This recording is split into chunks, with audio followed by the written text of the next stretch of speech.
पा रहे हो तो कोई बात नहीं, लेकिन उसको हम झुठला नहीं सकते हैं। और ब्रह्म राक्षस भी इसी सूक्ष्म जगत के ही एक हम कह सकते हैं जाति कह सकते, जैसे यहाँ पे अलग अलग जाति होती है ना, वैष्णव, शूद्र, है ना, तो ऐसे ही क्षत्रिय, ऐसे ही हम कह सकते हैं अलग अलग प्रकार की सूक्ष्म आत्माएं होती है। जैसी वो अपने जीवन काल में जिस तरीके से उन्होंने जीवन व्यतीत किया है, जिस वासनाओं से गए हैं, जिस ज्ञान को लेकर गए हैं, जो भी इच्छाओं को लेकर गए, उसके अनुसार उनकी गति होती है। तो कोई भूत बनता है, कोई प्रेत बनता है, कोई पिशाच बनता है, कोई चुड़ैल बनता है, और कोई ऐसा ब्रह्म राक्षस भी बनते हैं। तो ब्रह्म राक्षस जो है बहुत ही सबसे डेंजरस है, बापूजी ने बताया है। ठीक है, तो इसमें क्या कहा है कि जितने भी सन्यासी लोग होते हैं, ठीक है, हम सन्यासियों की बात करें तो कहते थे कि पहले तो ब्राह्मण कौन होते हैं, सबसे पहले हमें ये समझना, क्योंकि ब्रह्म राक्षस जो उससे पहले ब्रह्म राक्षस कौन है, कौन बनते हैं, उससे पहले हमें ब्राह्मण समझना है। तो ब्राह्मण कौन होते हैं? ब्राह्मण वो होते हैं जिनको ब्रह्म विद्या होती है, जिनको ब्रह्म ज्ञान होता है। अब यहाँ पे बापूजी ने अलग अलग कैटेगरी भी इसके बारे में बताई कि इनकी भी अलग अलग कैटेगरी है। जैसे 4 वेद वाले होते हैं तो चतुर्वेदी होते हैं, इनके अंदर भी इनके खुद के अंदर इनकी पूरी जो ये जो इनकी कह सकते हैं जो ब्रह्म ज्ञानी की पूरी समाज कहो, जैसे हम अलग अलग समाज की बात करते हैं, इनके अंदर भी अलग अलग चतुर्वेदी होते हैं, त्रिवेदी होते हैं जिनको 3 वेदों का ज्ञान होता है, कोई 2 वेद का ज्ञान रखता है। ठीक है, तो इसलिए इनके अंदर भी अलग अलग कैटेगरी होती है ब्रह्म ज्ञानियों की। अब जो ज्ञान अधूरा लेकर जाता है और वासनाओं से युक्त होता है, वही ब्रह्म राक्षस बनता है। उससे पहले बापूजी ने एक और बात समझाई कि जितने भी सन्यासी लोग होते हैं ना, जो सन्यासी में भी बहुत ही विकार वासनाएं होती हैं। हम देखते हैं, सबसे पहले तो वासनाएं हम देखते हैं कि उनके अंदर क्रोध सबसे ज्यादा होता है। ठीक है, तो सन्यासियों के अंदर जो विकार वासनाएं पड़ी होती है, जो सन्यासी ज्ञानी होते हैं लेकिन अधूरी इच्छाएं लेकर वो उनका अंत होता है। वो जब शरीर छोड़ते हैं तो एक तो उनके अंदर अधूरा ज्ञान होता है और साथ ही साथ अपनी इच्छाओं से भरे होते हैं, और तब वो जो शरीर छोड़ते हैं तो ऐसी आत्माएं भी ब्रह्म राक्षस बनती है। ब्रह्म राक्षस जो है वो दूसरों के अगर शरीर में प्रवेश कर जाए तो उनको निकालना नामुमकिन होता है। तो बापूजी ने इसी को ब्रह्म राक्षस किस तरीके से समझाया, 1 मिनट। हाँ, तो उन्होंने समझाया कि ब्राह्मण को भी पूर्ण ब्रह्म ज्ञान होना चाहिए। जो ब्राह्मण है अगर उनको पूर्ण ब्रह्म ज्ञान नहीं है और अधूरा ज्ञान है, ठीक है, और वो विकारों को नहीं जीत पाए हैं, जैसे हम शंकराचार्य जी की बात करते हैं तो बापूजी भी वो जो एग्जाम्पल देते हैं उनमें यही था कि उनको भी अधूरा ज्ञान था। मतलब उन्होंने भी ज्ञान लिया, लेकिन जब उन्होंने गृहस्थ का अनुभव करने के लिए जो भी उन्होंने किया है ना, जो शास्त्रार्थ में जीतने के लिए उन्होंने गृहस्थ का अनुभव करने के लिए एक राजा के शरीर में प्रवेश किया, तो उस समय भी उनके भी कर्म बंधन जुड़े और अंत में उनकी गति अच्छी नहीं हो सकी, उसमें भी उनको कष्ट हुआ। तो ये बातें कौन बताता है? ये वही बता सकते हैं जो सूक्ष्म जगत को अच्छी तरह समझते हैं और निष्पक्ष मतलब विदाउट एनी बायस उसको आप समझ रहे हो। ये नहीं कह रहे कि हमारे शास्त्रों में लिखा है कि ये बहुत ही महान ऋषि हुए, ये बहुत ही महाऋषि हुए, ये ब्रह्म ऋषि हुए और ये ब्रह्म ऋषि ब्रह्म राक्षस में नहीं बदल सकते। ऐसा हमें एकदम निष्पक्ष भाव से समझना चाहिए सूक्ष्म जगत, क्योंकि सूक्ष्म जगत का खेल से कोई भी अप्रभावित नहीं है। चाहे वो बहुत ही बड़ा ज्ञानी हो, चाहे वो बहुत बड़ा ऋषि हो, महाऋषि हो, अगर वो कहीं पर भी अपने विकारों को नहीं जीत पाया तो वो कभी भी ब्रह्म राक्षस बन सकता है। अधूरा ज्ञान इतना डेंजरस है, इसलिए बापूजी ने कहा जो ब्राह्मण ज्ञान के साथ विकारों को भी जीत पाता है, अर्थात ज्ञान से और योग के मार्ग पर चलने से उसकी गति होती है, तो ठीक है, तो अच्छी गति होगी। लेकिन अगर अधूरा ज्ञान लेकर गया और आम व्यक्ति जो होता है, जैसे हम आज आम मनुष्यों की बात करते हैं, वो उससे तो बेहतर होते हैं क्योंकि वो ज्ञान लेकर गए होते हैं, लेकिन वो ब्रह्म राक्षस बन जाते हैं क्योंकि वो भी अपनी इस ज्ञान का सहारा लेकर, ज्ञान का मिस यूज करके वो अपनी इच्छाओं की पूर्ति करते हैं। जैसे आपको याद हो, हमने महर्षि पतंजलि जी का भी जब हमने उनका इतिहास पढ़ा था और हमने ये योगा इंटरनेशनल डे पे हमने जब बात करी थी, तब हमने भी आपको बताया था कि उसके अंदर भी जब वो अपने शिष्यों को, 1000 शिष्यों को ज्ञान दे रहे थे, और उस समय उन्होंने कहा था कि उन्होंने कुछ नियम बनाए थे कि इस ज्ञान को देते समय कोई भी इस स्थान से उठ के नहीं जाएगा।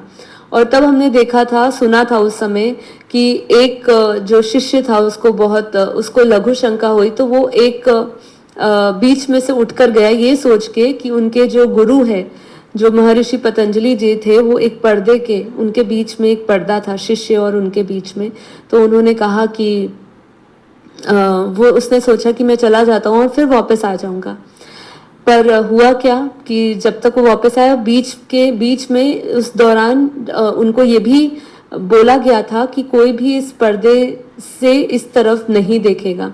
और ऐसा हुआ था कि एक शिष्य ने उनको देखा था, पर्दा हटाया कि गुरु क्या कर रहे हैं, तो उसी समय जितने भी शिष्य थे वो सभी भस्म हो गए थे। और जब वो शिष्य वापस आया तो उसने जब देखा, तो उस समय उन्होंने महर्षि पतंजलि जी ने उनको ब्रह्म राक्षस का एक उनकी सजा के रूप में उनको दिया था, कि ज्ञान तो दिया था लेकिन उनको ब्रह्म राक्षस के साथ अपने शिष्य को बोला था कि तू ब्रह्म राक्षस बनेगा, और ये ब्रह्म राक्षस से की योनि से तभी तू मुक्त होगा जब तू ये ज्ञान किसी और को देगा।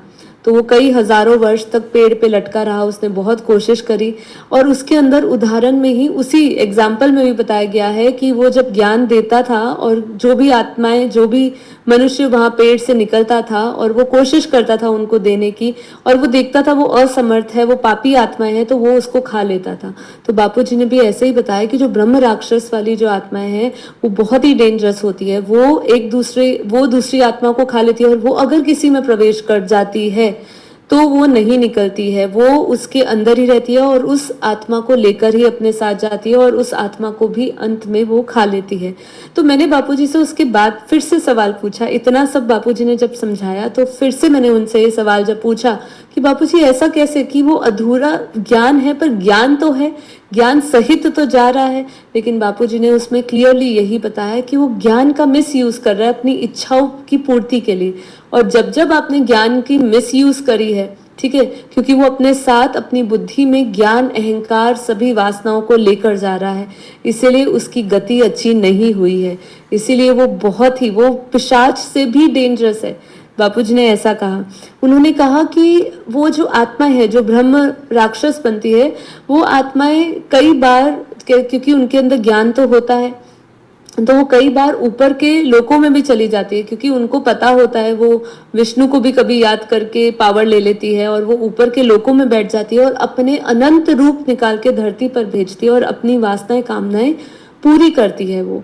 तो ये जब मैंने सुना तो ये बहुत ही मुझे एक नई चीज लगी कि सोचिए, ज्ञान होने के बावजूद भी, है ना, ज्ञान होने के बावजूद भी यदि आप धारणाएं पर नहीं चलते। मेरे अंदर सबसे पहले यही संकल्प आया कि बापूजी का ज्ञान सुनते सुनते, ये ब्रह्म राक्षस के बारे में सुनते सुनते यही हुआ कि ज्ञान हमारे अंदर पूर्ण होना और उसके बाद उस ज्ञान के साथ योग में उसका अनुभव करना, ये बहुत ही जरूरी है। अगर हम कहे कि हमने सब कुछ पा लिया, हमने ज्ञान सुन लिया, ज्ञान समझ लिया, एक रटे हुए तोते की तरह भी कोई भी ज्ञान सुना सकता है। क्लास में फर्स्ट आने वाला भी आप समझिए, अगर उसकी बहुत अच्छी उसकी आईक्यू है, बहुत ज्यादा उसकी मेमोरी पावर है, तो वो हर एक किताब के लफ्ज को अच्छी तरह याद कर सकता है। ठीक है, अच्छी तरह मतलब पूरा डिट्टो आपको वैसे का वैसा सुना देगा, है ना।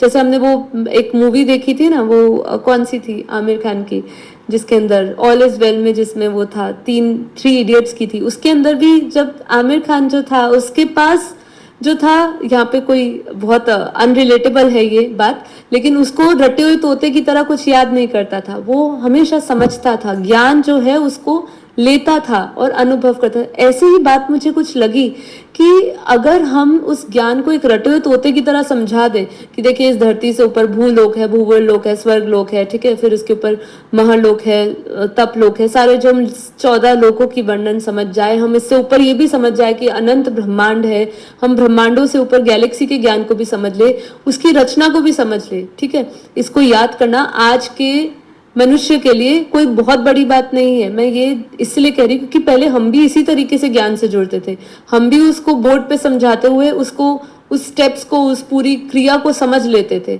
लेकिन जब तक हम उस ज्ञान को ज्ञान स्वरूप बन के देख नहीं लेते ना, तब तक हमारे अंदर ये ज्ञान अधूरा ही रहेगा। क्योंकि जब अंतिम समय आएगा तब ये रियल परीक्षा होगी, क्योंकि रटा हुआ ज्ञान जो है आपको कभी भी अनुभवी मूर्त नहीं बना पाएगा। आपको उस ज्ञान को जीना पड़ेगा, उस ज्ञान को अपनी दिव्य दृष्टि से, परमात्मा से पावर लेकर अपनी दिव्य दृष्टि से, अभी दिव्य दृष्टि नहीं आई तो आपको उसको, आपके अंदर वो सारी स्मृति पड़ी, वो स्मृतियों को जगाना होगा, इमर्ज करना होगा, है ना। जब तक इमर्ज नहीं करोगे तब तक आपको ये समझ में नहीं आएगा। तो जी ब्रह्म राक्षस की भी बात हुई, ज्ञान होने के बावजूद वो वासनाओं से भरा रहा और वो ब्रह्म राक्षस बना, ब्राह्मण ब्रह्म राक्षस बना। सोचिए कितनी वंडरफुल बात है। सूक्ष्म जगत में कोई भी आत्मा, हाईएस्ट टू हाईएस्ट आत्मा भी गिर सकती है, इसका एक छोटा सा ये एग्जाम्पल है, ठीक है। तो अगर आप बोले कि हम बेहद के बेहद की आत्मा है, हम इस नशे में हैं, ठीक है, ये नशा भी आपका चूर चूर हो सकता है अगर आपके अंदर ज्ञान का अहंकार हो। बापूजी की सारी बातों को मैं इसी तरीके से ले पाई हूँ और इसी तरीके से समझ पाई हूँ कि जब कोई ब्राह्मण जिसके पास ब्रह्म ज्ञान था लेकिन वो पूर्णता नहीं ले पाया ज्ञान, या उसके अंदर कुछ भी शेष रह गया, तो फिर वो उसकी ऐसी गति हो सकती है।